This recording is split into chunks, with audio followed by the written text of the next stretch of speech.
होइन यसरी कम्मरमा पटुका बाँधेर साइडतिर चप्पल राखेर खाली खुट्टा यसले के गर्दैछ र कहाँ छ भन्नुभयो होला गाइज। अहिले चाहिँ म आफ्नो गाउँको घरको बारीमा छु होइन।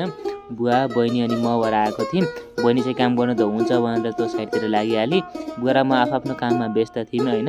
अनि गाउँको घर किन आएको छ भन्नुभयो होला गाइज होइन। यसको उत्तर चाहिँ म भिडियोको कुनै न कुनै पार्टमा दिनेछु। भिडियो चाहिँ अन्तिमसम्म हेरिदिनुहोस् होइन। अनि पछि पानी पनि प्यास लाग्यो काम गर्दा गर्दै। पानीको सट्टा चाहिँ मुही खाइयो गाइज है। मुही खास चाहिँ मुही हो गर, हामीले भन्ने चाहिँ मुही भन्छौँ।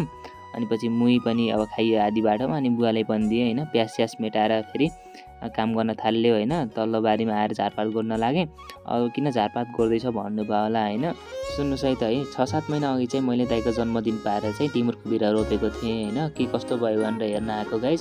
झाडी झाडी भएको रहेछ जताततै होइन। झारपात गरेर टक्क सफा गरेर हामी चाहिँ घरतिर लाग्यौँ होइन। भन्नुपर्ने त धेरै कुराहरू छन् गाइज, भिडियोमा भनेर साध्य छैन। भिडियो कस्तो लाग्यो भन्नुहोस् है।